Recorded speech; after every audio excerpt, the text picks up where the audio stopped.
আসসালামু আলাইকুম। শুভ সকাল জানাচ্ছি সবাইকে আর আমন্ত্রণ জানাচ্ছি সংবাদ পর্যালোচনা ভিত্তিক আরটিভি নিয়মিত আয়োজন লিটল টাটা আজপত্রিক অনুষ্ঠানের সঙ্গে আছি লুৎফর রহমান। দর্শক, এই অনুষ্ঠানের মাধ্যমে আমরা দেশের উল্লেখযোগ্য জাতীয় দৈনিকের অন্যতম শিরোনামগুলো আপনাদের জানানোর চেষ্টা করি, একই সঙ্গে খবরের পেছনে খবর ও তা নিয়ে বিশ্লেষণ শুনি। সংবাদ বিশ্লেষণ আজ আমাদের সঙ্গে আছেন ডিবিসি নিউজের সম্পাদক প্রণব সাহা। দাদা, আপনাকে স্বাগত জানাচ্ছি আমাদের অনুষ্ঠানে। ধন্যবাদ এবং শুভ সকাল। জি, শুভ সকাল জানাচ্ছি আপনাকেও। দর্শক, আমরা আলোচনায় যাব, তবে তার আগে দেশের প্রধান প্রধান কয়েকটি জাতীয় দৈনিকের শিরোনামগুলো একটু দেখে নেব। প্রথম আলো দিয়ে শুরু করছি। টিকা আনতে সরকারের উদ্যোগ চায় বেক্সিমকো। করোনা মহামারী প্রসঙ্গ, স্বাস্থ্য অধিদপ্তরের হাতে টিকা কম, বেক্সিমকো ও সেরাম আপাতত টিকা দিতে পারছে না, ভারতের সঙ্গে যোগাযোগের তাগিদ। ডান দিকে আছে নতুন দরিদ্র মানুষ এখন 2,45,00,000 জরিপের ফলাফল। করোনার দ্বিতীয় ঢেউয়ের মধ্যে ত্রাণ সহায়তা কম, পরিস্থিতি নাজুক হওয়ার আশঙ্কা, নতুন দরিদ্রদের জন্য কর্মসূচি নেওয়ার তাগিদ। দুটোই আছে। সমকাল বলছে কোভ্যাক্স দেবে সব টিকা, চাহিদা জানাতে হবে শনিবারের মধ্যে, বিকল্প উৎস থেকেও কেনার প্রস্তুতি। 4 দিন পর 100-র নিচে মৃত্যু, 24 ঘন্টায় মারা গেলেন 91 জন, শনাক্ত 4,559। ডান দিকে আছে মাদ্রাসায় ছাত্রদের ক্ষমতা সিঁড়ি বানাতে মামুনুলের ছক, রিমান্ডে জিজ্ঞাসাবাদ ও জবানবন্দি। 2013 সালে খালেদা জিয়ার সঙ্গে বৈঠক করেন বাবুনগরী মুফতি ফখরুল। নিচে আছে এবার ত্রাণ তৎপরতা কম, পিপিআরসি বিআইজিডি জরিপের ভিত্তিতে প্রাক্কলন, 1 বছরে নতুন দরিদ্র 2.5 কোটি। কালের কণ্ঠ, করোনার 9 হাসপাতালে 375 কোটির দুর্নীতি, 95 খাতে 20 ধরনের অনিয়ম পেয়েছে খোদ স্বাস্থ্য মন্ত্রণালয়। 350 টাকার কম্বল কেনা হয়েছে 2,500 টাকায়, কয়েকগুণ বেশি দামে কেনা হয়েছে ওষুধ সরঞ্জাম। মালামাল বুঝে না পেয়ে বিল পরিশোধ, ব্যবহার অনুপযোগী সরঞ্জামও কেনা হয়েছে। সরকারি প্রতিষ্ঠান উৎপাদন বন্ধ রেখে বাইরে থেকে কেনার সুযোগ করে দেয়। ডানে বক্স নিউজে আছে 10 বছরে হুইপ শামসুলের সম্পদ বেড়ে 1500 গুণ, দেশ থেকে নিষেধাজ্ঞা ছিল হুইপ শামসুলের। ক্যাসিনোতে অভিযানের বিপক্ষে ছিলেন, কয়েক কোটি টাকার বাড়ির দাম দেখিয়েছেন মাত্র 48 লাখ। সবচেয়ে নিচে আছে ভারত ছাড়াও অন্য দেশ থেকে টিকা আনার চেষ্টা, হাতে আছে মাত্র 2 সপ্তাহের টিকা, টাকা দিয়েছে টিকা চাই, স্বাস্থ্যমন্ত্রী বলছেন। জনসন, মডার্না, চীন ও রাশিয়ার টিকার জন্য যোগাযোগ, প্রয়োজনে বেসরকারি খাতেও টিকা ছাড়তে রাজি সরকার। দৈনিক ইত্তেফাক, সরকার ও হেফাজত দুই পক্ষই কৌশলে।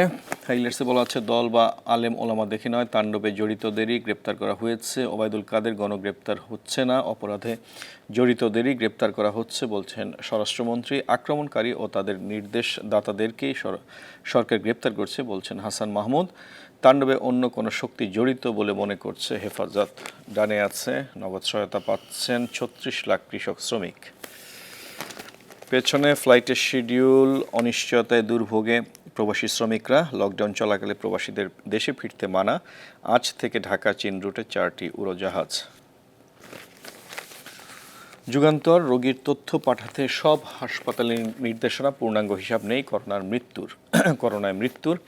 ডানে আছে বিনির্দেশ পরিবর্তন হচ্ছে, নিম্নমানের গম আমদানির আয়োজন চূড়ান্ত, খাদ্য পরিকল্পনা ও পরিধারণ কমিটির বৈঠক কাল। পেছনে আছে এমভি ট্যাক্স ও ফি সংগ্রহ প্রকল্পে অনিয়মের অভিযোগ, পছন্দের প্রতিষ্ঠানকে কাজ দিতে শর্ত, বিআরটি এর। সড়ক পরিবহন ও সেতু মন্ত্রণালয় এবং বিআরটি এর চেয়ারম্যানের কাছে লিখিত অভিযোগ। দেশ রূপান্তর, সমঝোতা চায় হেফাজত, স্বরাষ্ট্রমন্ত্রীর সাথে হেফাজত নেতাদের বৈঠক। নিচে আছে চিকিৎসক পুলিশ পাল্টাপাল্টি বিবৃতি নিয়ে উষ্মা প্রকাশ, কারো ক্ষমতার দম্ভ থাকা উচিত নয় মন্তব্য হাইকোর্টের। The Daily Star, pandemic creates 2.45 crore new poor, second wave hits amid significant depletion of household income and fragile recovery from last year's shock, says PPRC BIGD survey. ডান দিকে নিচে আছে Sputnik 5 vaccine, Russia offers to sell 2.5 crore shots, gives Bangladesh option for assistance in production. প্রণবদা, আমরা সবগুলো পত্রিকার শিরোনামে শুনলাম। শুরুটা করতে চাই প্রথম আলোর যে প্রধান সংবাদটি, টিকা আনতে সরকারের উদ্যোগ চায় বেক্সিমকো। স্বাস্থ্য অধিদপ্তরের হাতে টিকা কম, বেক্সিমকো ও সেরাম আপাতত টিকা দিতে পারছে না, ভারতের সঙ্গে যোগাযোগের তাগিদ। আমাদের প্রথম ডোজের পর যখন সেকেন্ড ডোজ চলছে এবং এই অবস্থায় যখন 16 লাখের বেশি মানুষ দ্বিতীয় ডোজ পেয়েছেন এবং স্বাস্থ্য অধিদপ্তরের কাছে এখন টিকার মজুদ 30 লাখেরও কম অবস্থায় চলে এসছে, তখন বেক্সিমকো সরকারি পর্যায়ে যোগাযোগ করতে বলছেন, অথচ তারা কিন্তু বারবারই বলছেন সময় মতো সব টিকা চলে আসবেন। তো এই অবস্থাটা কেন তৈরি হলো? বা আশাবাদ ছিল টিকা নিয়ে। দেখেন, গত ফেব্রুয়ারি মার্চে কিন্তু কোনো টিকা আসেনি। কথা ছিল প্রতি মাসে 50 লাখ ডোজ করে টিকা আমরা পাবো সেরাম ইনস্টিটিউট থেকে। সেরকম চুক্তি হয়েছে এবং আমরা কিন্তু টাকা পরিশোধ করেছি। ফলে সেক্ষেত্রে সরকারেরও আরেকটু উদ্যোগী হওয়া উচিত এবং দরকার হলে সরকার পর্যায়ে, উচ্চ পর্যায়ে, শীর্ষ পর্যায়ে কথাবার্তা বলা উচিত। কিছুদিন আগেই ভারতের প্রধানমন্ত্রী আমাদের দেশে সফর করে গেছেন। 26শে মার্চ উপলক্ষে এসেছিলেন উনি, স্বাধীনতা সুবর্ণ জয়ন্তী এবং বঙ্গবন্ধু মুজিব শতবর্ষের অনুষ্ঠানে। আমরা দেখেছি যে তখন উনি হাতে করে টিকা নিয়ে এসেছেন, মানে উনি যে উড়োজাহাজে এসেছে তার সঙ্গে উপহার হিসেবে টিকাও এসেছে। এবং এখন ভারতের সরকার নিষেধাজ্ঞা দিয়েছে যে কোনো টিকা রপ্তানি করা যাবে না। সেরাম ইনস্টিটিউটের উপরে যে নিষেধাজ্ঞা আছে সেই কারণে কিন্তু আমাদের টিকা আসা বন্ধ হয়ে গেছে। ফলে আমরা মনে করি এখানে একটি কূটনৈতিক যোগাযোগ দরকার, কারণ সবসময় ভারতের নেতৃবৃন্দ বলে আসছেন যে প্রতিবেশী প্রথমে, এবং সেই প্রতিবেশী হলো, বড় প্রতিবেশী হলো বাংলাদেশ। তাহলে আমরা চাই যে তারা যে মুখে বলে যে প্রতিবেশী মানে নেইবার ফার্স্ট বা বাংলাদেশ তাদের সাথে সাথে আছে, ফলে আমরা চাই যে বাংলাদেশের ক্ষেত্রে তারা যে নিষেধাজ্ঞা দিয়েছে পুরো সারা পৃথিবীতে রপ্তানির ক্ষেত্রে, আমরা মনে করি বাংলাদেশের ক্ষেত্রে তারা শিথিল করবে এবং আমরা টিকা পাবো। এবং এটা আপনাকেও আরেকটু জানিয়ে রাখি যে শুরুতেই আমরা একটা খুশির খবর পেয়েছিলাম যে সারা পৃথিবীতে 22তম বা 23তম দেশ হিসেবে কিন্তু আমরা টিকা পেয়েছি। যখন পৃথিবীর অনেক বড় উন্নত দেশ টিকা দিতে পারছিল না, তখন কিন্তু বাংলাদেশ টিকা দেওয়া শুরু করেছে। এবং আপনি নিজেই বললেন যে প্রথম ডোজের টিকা কিন্তু আমরা প্রায় 35 লক্ষ মানুষের মতন টিকা দিয়ে দিয়েছি। এখন দ্বিতীয় ডোজের টিকা চলছে, একই সঙ্গে কিন্তু প্রথম ডোজের টিকা চলছে। তবে আমরা দেখছি যে প্রথম ডোজের টিকা দেওয়ার ক্ষেত্রে রেজিস্ট্রেশন অনেকটা স্লো হয়ে গেছে, রেজিস্ট্রেশন পাচ্ছে না মানুষ, অনেকের কাছে নানা অভিযোগ আসছে।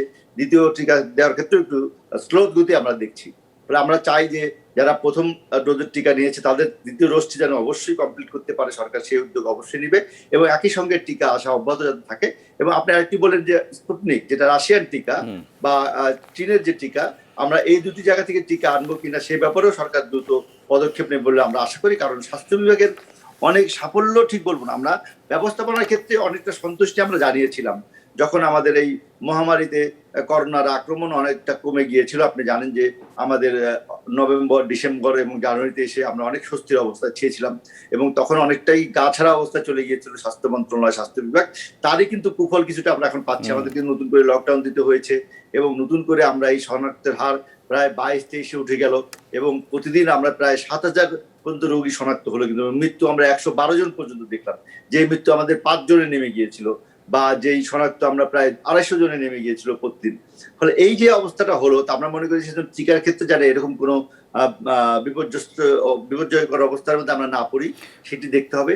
এবং আপনি জানেন যে যেটি মহাখালীতে যে প্রথম আমরা করোনা ডেডিকেটেড হাসপাতাল তৈরি করলাম, সেটি কিন্তু গত বছরই শুরু হয়েছিল। মাঝপথে একরকমই গা ছাড়া দিয়ে, একদম গা ঢিলা দিয়ে স্বাস্থ্য বিভাগ হাত পা ছেড়ে দিয়েছিল আমাদের মনে হয়। ফলে সেই সমালোচনা তাদেরকে শুনতে হবে, কারণ এখন যে আমরা 1000 সজ্জার একটি রোগী মানে হাসপাতাল পেলাম, 100 করোনা আইসিইউ, এবং আজকে আমাদের সকালবেলা একটু আগে আমরা আমাদের রিপোর্টার কথা বলছিলেন ওই হাসপাতাল থেকে যে গত 2 দিন যেমন চাপ ছিল, আজকে কিন্তু চাপ একটু কম হাসপাতালগুলোতে সকালবেলা, এবং শনাক্তের সংখ্যাও কিন্তু অনেক কমে গিয়েছিল, সেটি আবার বাড়তে শুরু করেছে।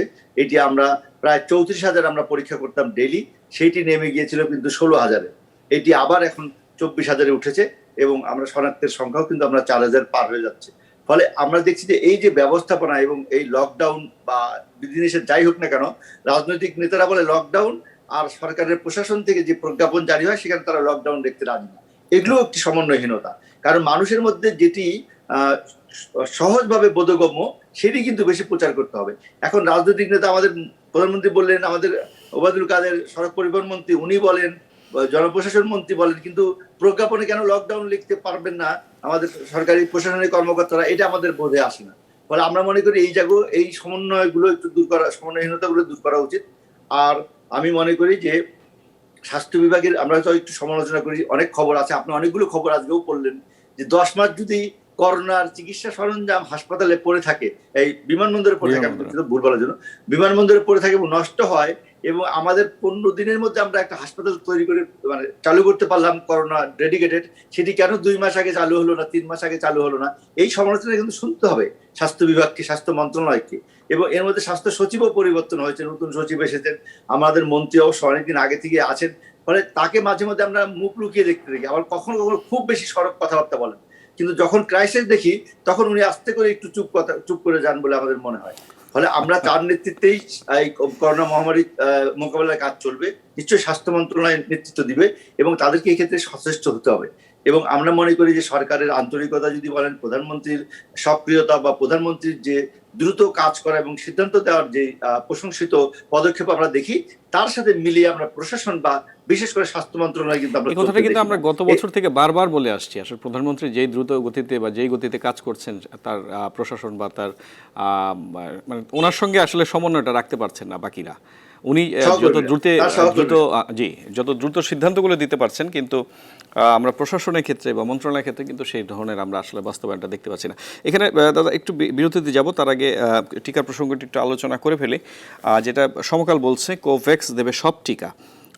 সেরাম যদিও বলছে তাদের বাংলাদেশের জন্য যে টিকাটা তারা প্রস্তুত করে রেখেছে, এখন সরকারি সিদ্ধান্তের অপেক্ষায়, রাজনৈতিক সিদ্ধান্ত, যদি সেখান থেকে তারা সিদ্ধান্ত পায় তাহলে বাংলাদেশে পাঠিয়ে দিতে পারবে। এটা হচ্ছে একটি দিক। আর এখন কোভ্যাক্স বলছে যে আমাদের যে চাহিদা সেটা জানাতে হবে শনিবারের মধ্যে। এই বিকল্প উৎসগুলো আমাদের আগের থেকে আসলে ঠিক করে রাখা উচিত ছিল কিনা? আমরা তখন থেকেই বলছিলাম যে শুধুমাত্র সেরামের উপরে আমাদের ডিপেন্ডেন্সিটা আসলে বেশি হয়ে যাচ্ছে কিনা। আপনার কাছে কি মনে হয়? আমি তো বললাম যে আমরা যে সমন্বয়ের কথা বলি, অনেক আগে চীনের যে সেরোভেক তারা কিন্তু এখানে টিকা ট্রায়াল দিতে চেয়েছিল এবং সেই ট্রায়ালের কথাবার্তা হয়েছিল, কিন্তু পরে আমরা শুনেছি কি যে গণমাধ্যমে কি খবর বেরিয়েছে যে টাকার অভাবে চীন সেই ট্রায়াল দিতে থেকে সরে গিয়েছে এবং তারা বাংলাদেশকে বলেছিল যে আপনারা টাকা দেন তাহলে আমরা ট্রায়ালটা করব। ফলে সেটাও তখন আমরা খুব বেশি মাতি নাই, কারণ আমাদের কাছে তখন সেরাম ইনস্টিটিউটের যে টিকা, মডার্ন অ্যাস্ট্রাজেনেকার যে যুক্তরাজ্যের টিকা, সেটির ব্যাপারে আমরা অনেক দূরে এগিয়েছিলাম। আমি মনে করি যে সরকার যেভাবে মোকাবেলা করছে এবং আমরা যেভাবে নিয়ন্ত্রণে রাখতে পেরেছিলাম তার প্রশংসা তো সরকার অবশ্যই পাবে এবং জনগণও পাবে। আমরা মনে করি যে সেক্ষেত্রে সব উৎসের টিকা সম্পর্কে কিন্তু আমাদেরকে এটা উন্মুক্ত রাখতে হবে এবং যেখান থেকে সম্ভব টিকা। আমি বলি যে বললাম, আমি একটু আগে যে বললাম যে 22 বা 23তম দেশীয় হিসেবে টিকা গ্রহণকারী বা টিকা দেওয়ার যে শুরুটা আমরা যেভাবে করেছিলাম এখন সেটা ধরে রাখতেই হিমশিম খাচ্ছে। এই প্রসঙ্গে আমাদের বঙ্গোভ্যাক্সের কথাটা কিন্তু আমাদের ভুলে যাওয়া উচিত না। এইটার মানে মাঝে মাঝে হঠাৎ করে শুনি, যখনই আমাদের টিকার সংকট হয় তখন বঙ্গোভ্যাক্সের কথাটা সামনে আসে, তারপরে কিন্তু আমরা ভুলে যাই আসলে কি হচ্ছে সেখানে। না, সেটা এখন পর্যন্ত খুব এই মুহূর্তে যদি বলেন আমি খুব বেশি আপডেট দিতে পারবো না, কারণ আমরা এখানেও বিএমআরসির কাছে সেটা তাদের প্রোটোকল জমা দেওয়া আছে, বাংলাদেশ মেডিকেল রিসার্চ কাউন্সিল যেটা আছে সেখানকার আমি চেয়ারম্যান সৈয়দ মুদাসসির আলী, সেই বিএমআরসির চেয়ারম্যান, তাকেও আমি এই কয়েকদিন আগে একটি ইন্টারভিউতে জিজ্ঞেস করছিলাম। উনি বলেছেন যে এটা প্রোটোকল মানে চলমান আছে, এইটা প্রক্রিয়াধীন আছে। আমরা এটাও বলবো যে যদি তাদের এই সম্ভাবনা থেকে থাকে সেটাও করা যায়। আবার একটি নতুন কথাবার্তা আপনি দেখবেন গণমাধ্যমে, আজকেও দু একটি পত্রিকা আছে, সেটি হলো যে অন্য টিকাগুলো বাংলাদেশে উৎপাদন করা যায় কিনা, এরকম কোন প্ল্যান বাংলাদেশে আছে কিনা। কোনো সেই সক্ষমতা আছে বাংলাদেশে, কিন্তু সেই সক্ষমতা আছে। যদি সেই সক্ষমতা থাকে তাহলে সেই সক্ষমতা প্রয়োগ করা এবং সেই সক্ষমতার কার্যকর করারও উদ্যোগ আমাদেরকে নিতে হবে। দেখেন, আমরা অনেক হাহাকার করি কিন্তু আবার অনেক সম্ভাবনার দিকও কিন্তু আমাদের আছে। এই কোভিডের মধ্যে, এই করোনার মধ্যেই আমাদের খাদ্য উৎপাদন আমাদের ভালো আছে, আমাদের কৃষি খাত সচল আছে, আমাদের শিল্প খাত অনেক বিতর্ক সত্ত্বেও কিন্তু আমরা শিল্প খাত চলছে, আমাদের রপ্তানিমুখী শিল্প আমরা খোলা রেখেছি, আমরা জীবিকার জন্য জীবনের ঝুঁকি নিয়েছি। আমি এটা বারবার বলি যে জীবিকার জন্য আমরা জীবনের ঝুঁকি নিয়েছি। এবং আপনি জানেন যে গত কয়েকদিন থেকে কথা হচ্ছে যে আমরা লকডাউন কিছুটা শিথিল হবে, ঈদের আগে কেনাকাটা যারা করতে পারে, আমাদের ক্ষুদ্র দোকানদার, ক্ষুদ্র মাঝারি উদ্যোক্তা যারা ঈদের পোশাক বানিয়েছে, যারা পয়লা বৈশাখের পোশাক বানিয়ে বিক্রি করতে পারে নাই, তাদেরকে আমরা একটা সুযোগ দিতে চাই যে তারা যেন ঈদের পোশাক কিছুটা কেনাবেচা করতে পারলে হয়তো তাদের পরিবার বা তাদের কর্মচারীদের বেতন ভাতা, দোকান মালিক অনেকদিন থেকে দাবি করছে যে সীমিত আকারে হলে দোকান খুলে দেওয়া হোক। আপনি জানেন আজকে থেকে অভ্যন্তরীণ রুটের সকল ফ্লাইট চালু হয়েছে, শুধু কক্সবাজার ছাড়া। এই যে কক্সবাজারে হাজার হাজার মানুষ চলে গেল, তার থেকে যে সংক্রমণ বাড়তে পারে সেই মুহূর্তে তাৎক্ষণিক কোনো কিন্তু আমরা ব্যবস্থা নেইনি। এই যে আমরা ব্যবস্থা নিতে পারি না, আমরা মনে হয় আমাদের ভুল থেকে আমরা এবার অন্তত শিক্ষা নেব। নিশ্চয়ই আমরা আমাদের পর্যটন কেন্দ্রগুলো যদি ভবিষ্যতে খুলেও দেয়, সেক্ষেত্রে যাতে কড়াকড়িভাবে স্বাস্থ্যবিধি মানা হয় সেই বিষয়টা অবশ্যই আমাদের মাথায় রাখা উচিত। যে দাদা একটি বিরতি নিতে হয়, বিরতি থেকে ফিরে আবার আপনার কাছে অন্য বিষয় নিয়ে আসবো আমি। দর্শক, সময় হলো একটি বিরতির, আরও আলোচনা নিয়ে ফিরছি একটু পরে। আশা করি আমাদের সঙ্গেই থাকবেন।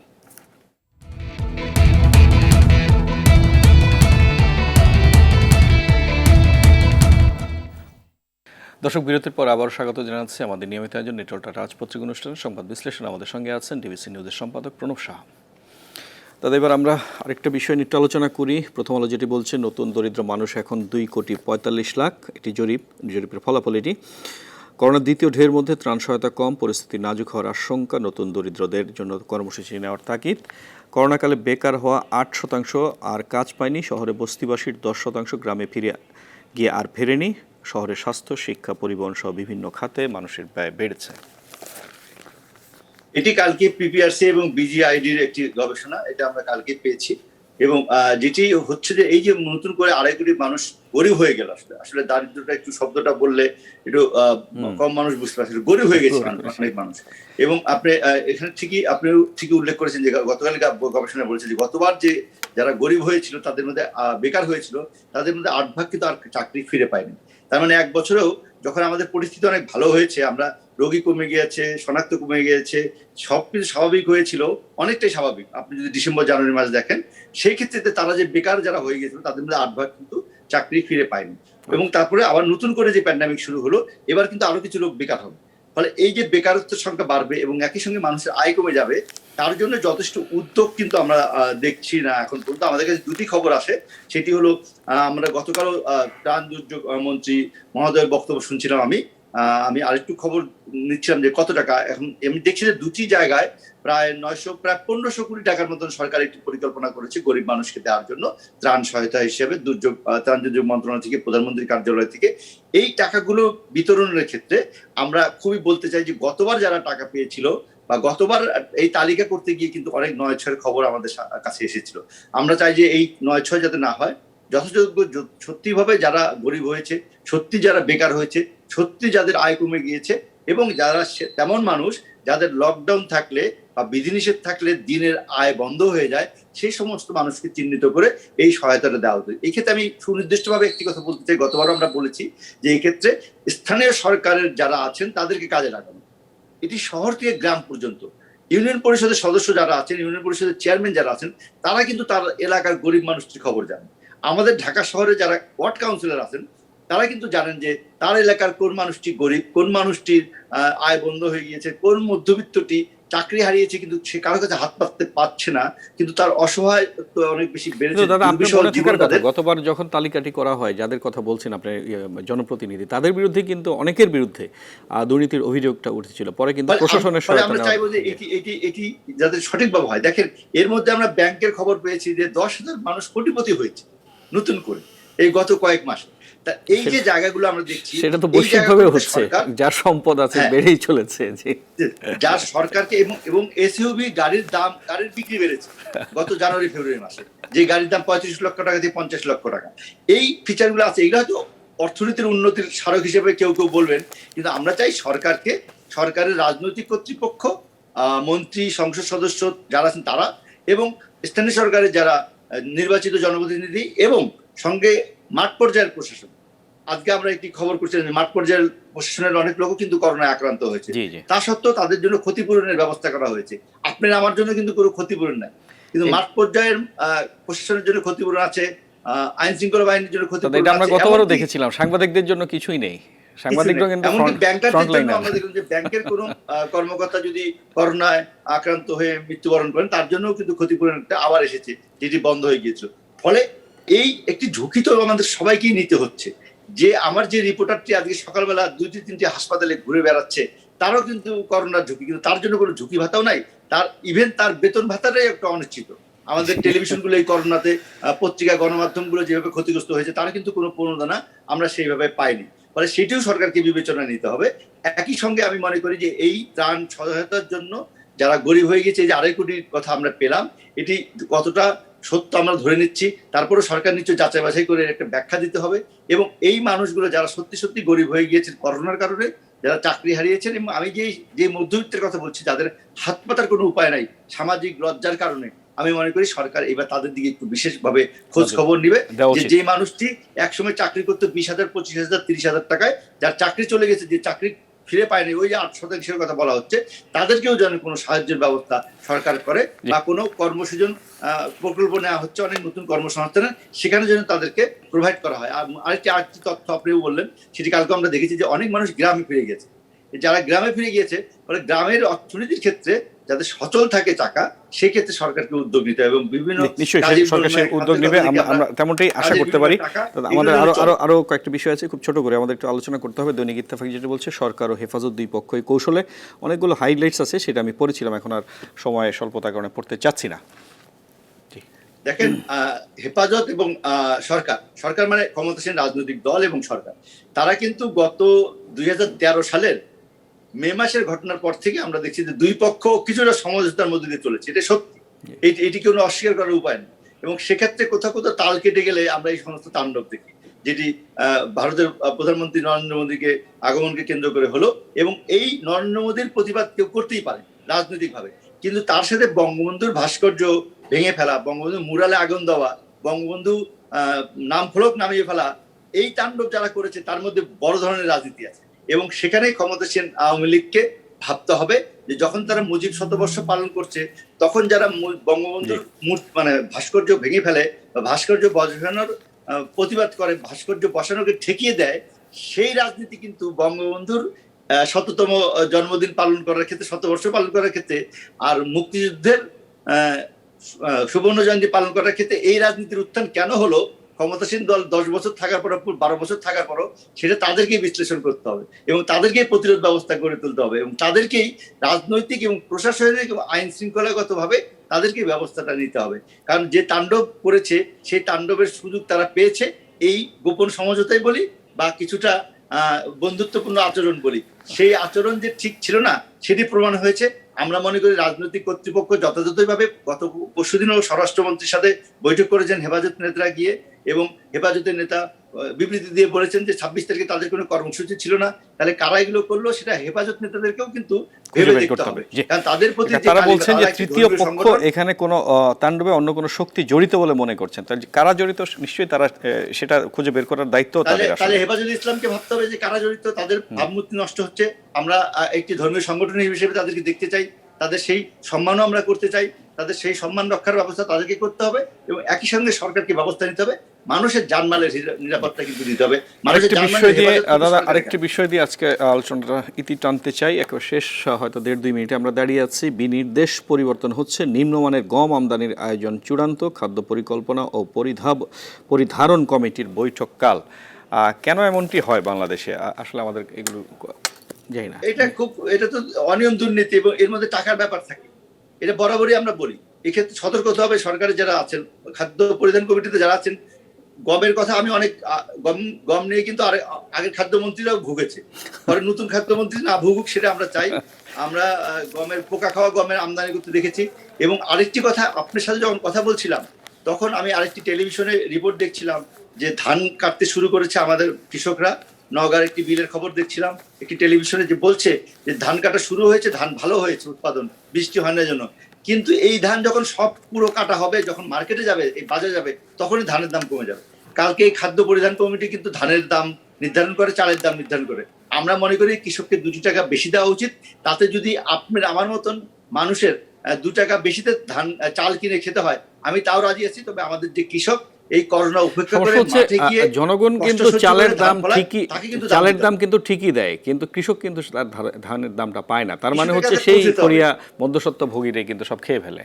এই প্রান্তিক কৃষকের কাছে পৌঁছানোর ব্যবস্থা কৃষি মন্ত্রণালয়, খাদ্য মন্ত্রণালয়কে যৌথভাবে নিতে হবে, প্রশাসনকে নিতে হবে এবং স্থানীয় সংসদ সদস্য, জনপ্রতিনিধি যারা আছেন তাদেরকেও কার্যকর ভূমিকা নিতে হবে, যাতে আমার কৃষক ধানের দাম। জি, অনেক ধন্যবাদ দাদা, আজকে একটি চমৎকার আলোচনা আমাদের সঙ্গে উপহার দেওয়ার জন্য। ভবিষ্যতে নিশ্চয়ই আপনার সঙ্গে আবার দেখা হবে, এই আশা রেখে শেষ করছি। ধন্যবাদ আপনাকে।